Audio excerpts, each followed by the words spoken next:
combinations. Just outside of the weapons you play, there's so much more that's interesting about this game. Yeah, I completely agree with you.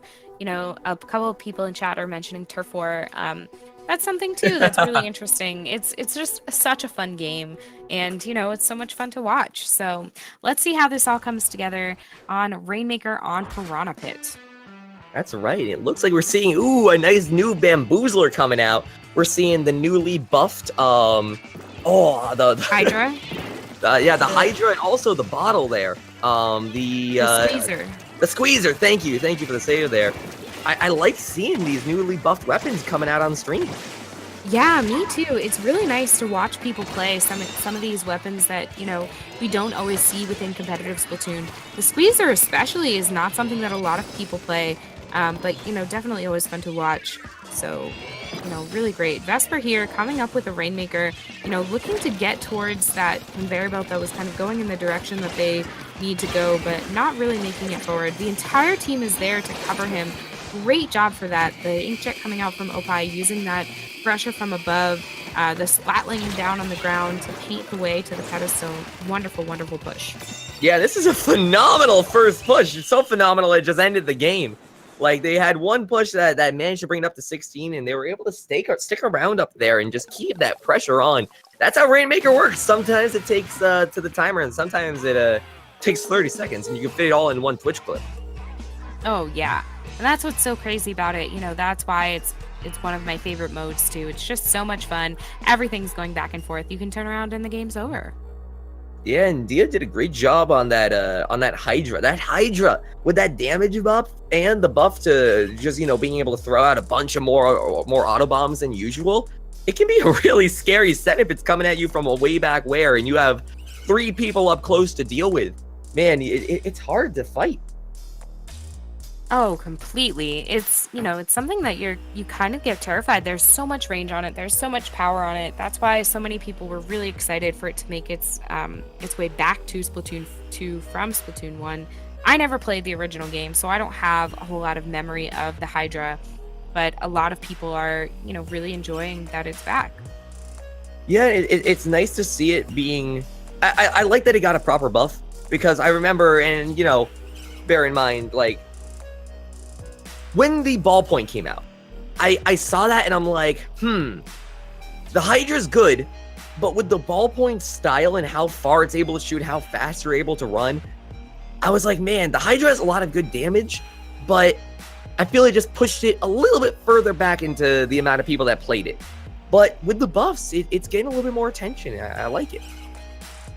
Yeah, I completely agree. So I'm really excited to kind of watch it all come together for these next couple of things.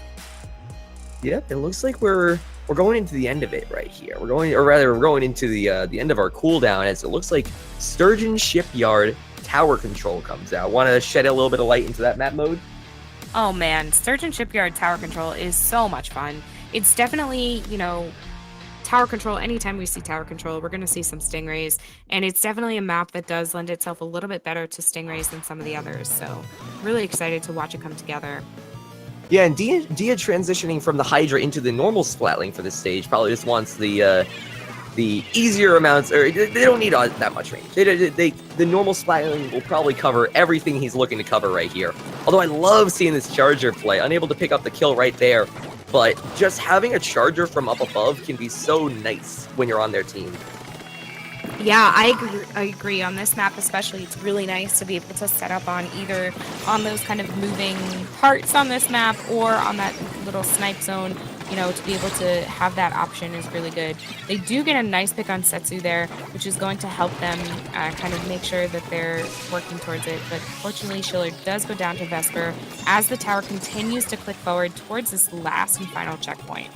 Yeah, it looks like Komodo's striking, man. They've been reeling back, and now they're coming in hot, because that is going to be a nice, solid... This is 100-0, contrary to their previous game. I think that actually might have been faster. Like, that was an extremely overpowering push, and frankly, lost in Japan. I don't know, more like they lost their trip to Japan, because right now I don't see them coming back from the set. Yeah, that was really on Lost in Japan's side, that was a little bit of a frustrating play for them. You can definitely tell that they were getting frustrated, that they were being kind of blocked out. But Komodo is a force to be reckoned with. We talk about how some of these teams we've seen time and time again within Splatoon, and they're someone who's, Future says in chat, doing Komodo things. Exactly. They're really pushing forward and showing us why, they are known to so much of the community. It's tough. It's tough to go against the large seeded player. The positioning from the top teams is so solid, and you have to try and find your way in. And unfortunate matchup right here. Still though, sometimes you can find your in. Sometimes you can find your way back. Splat Zone's Humpback Pump Track though might be the way in. Yeah, it definitely could be.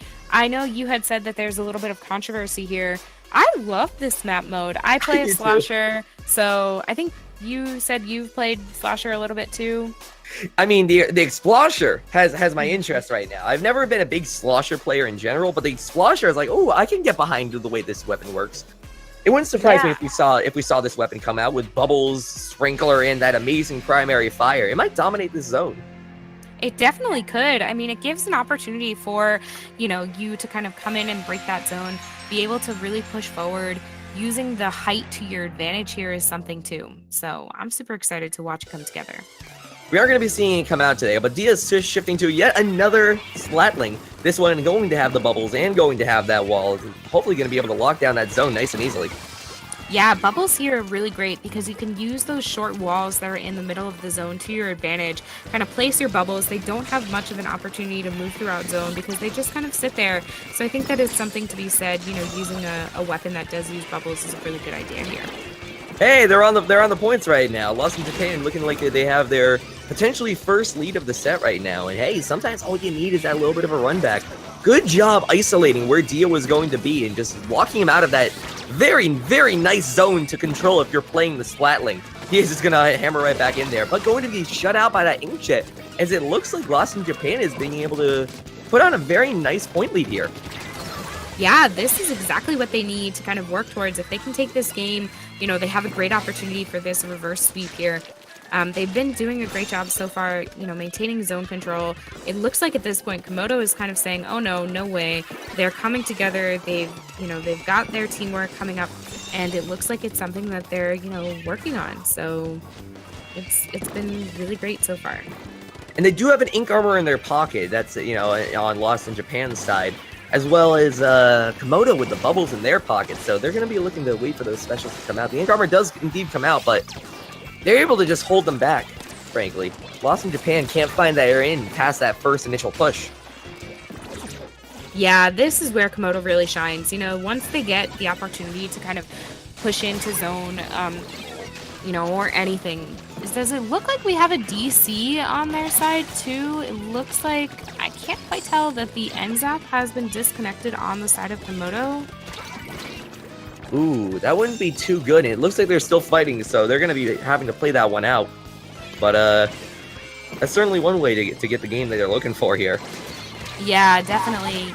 I think that because it did happen within, after a minute of the game, that I believe it is a play.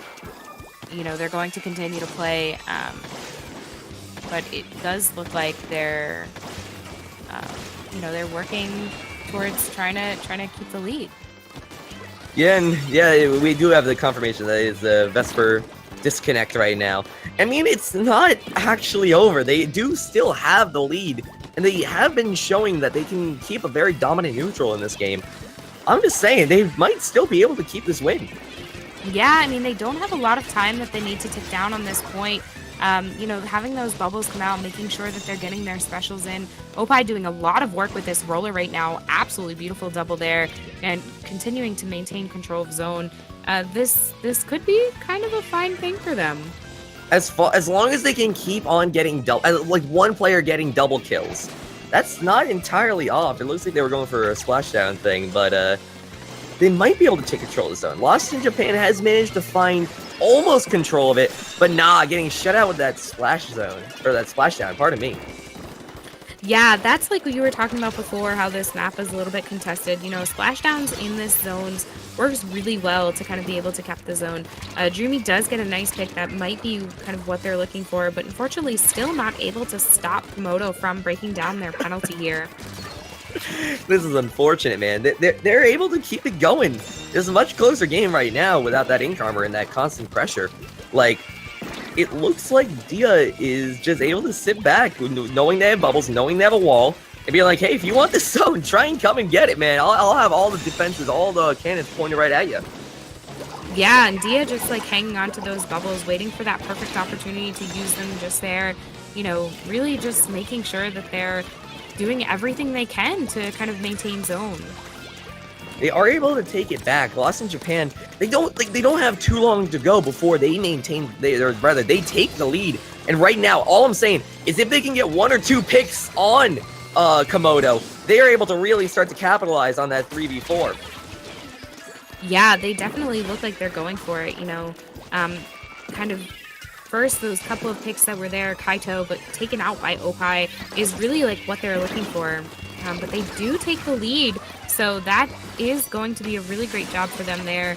And like you said, capitalize on that 3v4. That's exactly what they want to do by taking that game.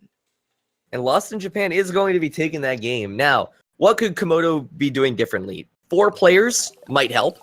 But Yeah. overall, I mean, it was very good of them to just keep that game going for as long as they were. Definitely. Looks like, you know, they were working to make sure that they had everything that they were going for there. So unfortunately, that disconnect on the side of Komodo really doesn't help them a whole lot, but it's going to, you know, do everything they can to kind of make sure that their next game they'll do better. Now, Clan Blitz Snapper Canal. This is a mode that I've said before really stresses how much coordination is required from each team, or it really stresses the coordination that each team has. Just being able to run a solid push on this map mode, or rather on this mode in general, it's a good test of your team. Completely. Looks like Vesper has rejoined the lobby, so that's awesome. We're just waiting for everybody to kind of change over this new map mode, and looks like we'll be getting on our way pretty soon with this next game 4, right? Yeah. Yep, everyone just confirming their internet, making sure we have we'll hopefully have no more disconnects going forward. But yes, it's tough to say. I really do think this is just straight up in Komodo's favor. The way that those 2 games went in the very beginning were so dominant, and even down to the 3v4, like Komodo was still able to hold their own, which is just really a testament to their skill. Oh, yes. And that's exactly what you're saying, a testament to their skill. Let's go ahead and repeat that. Perfect way to put it.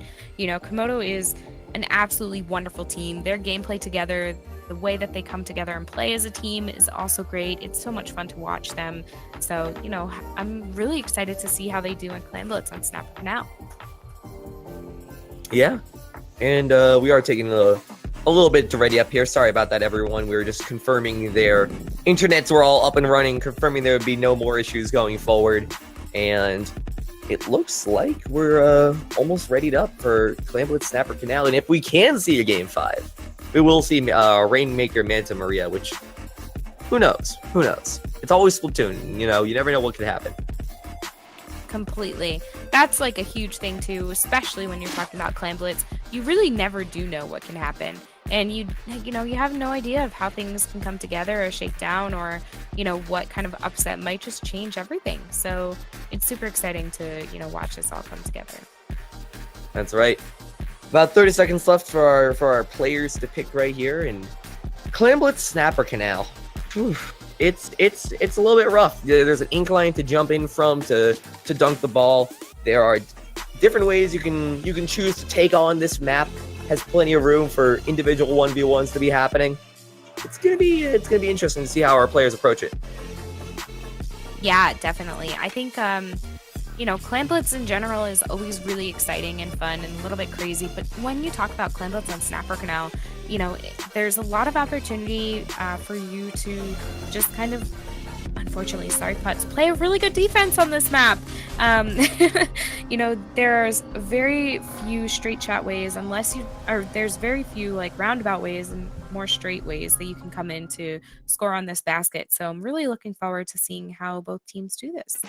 And we're seeing the tent umbrella come out, not the new one, not daring enough for the new one, but definitely daring enough for the original. Being able to put out those walls and the beacons for their team might come in handy. Yeah, actually, the tent umbrella in Clan Blitz has seen a huge resurgence within the meta. So it's something that is really exciting to watch. Having those beacons, placing that in a great location where they can jump right in and kind of go right up that rail if they're able to maintain control of it is something to be talked about here. Looks like Komodo is coming in using that umbrella as great coverage there with the bubbles. They are able to get one power clam and a couple of loose clams in, and there are still members trying kind of like waiting. Looks like Setsu does have a couple more clams, but they're a little bit too close to basket to be able to throw them in. Having to back off a little bit. What an push this is. Oh my gosh, just special after special, accompanied with that great Splatling plus shield play. That was, I mean, you could tell by the point difference. What an incredible way to get that going. And right now, only one person left alive with no clams to their name. That is going to be the end of that push. But what a push that was. How do you fight back from that? There's very little answer to be done. You need to just be ready to build as many power clams as possible there. Absolutely wonderful first push. And you saw, you questioned that tent umbrella. You're like, what? There you go. In clams, tent umbrella is something that is like a force to be reckoned with. You can come in, use that as perfect defense to be able to push through, especially with those bubbles there and the splatling like you were talking about. Absolutely wonderful way to use the tent umbrella. Yeah, as much as we talk down the weapon, it's still a weapon. It still has its unique features that other weapons don't, and being able to block enemy fire away from their friendly splatling is a great way to make that happen. Completely.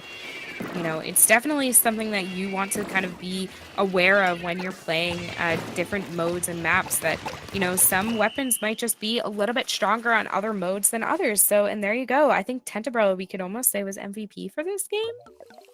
Yep, that is going to be the not 3-0, but 3-1 coming out from this set. Komodo beaten out, lost in Japan.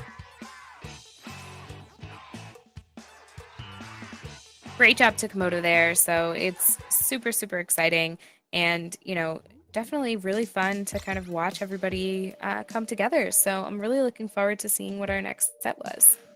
Yeah, and that was just a situation of overpowering. Is able to constantly keep a well-coordinated, strong push at every opportunity. Like they started the game, they knew what specials to charge, they knew which ways to go, and they were able to just keep something nice happening. Yeah, absolutely. So super exciting and really fun. It looks like we're going to be taking a very quick 5-minute break while we wait for a couple of these matches to come in. So far it's been so much fun, so much good Splatoon happening today, and just really exciting. Yeah, I'm looking forward to seeing what we got after the break. Me too. So everybody stay tuned, hang out. I am Melissa Acid Sunshine, and I have had the pleasure to be casting today with Failboat. And we'll see you all soon.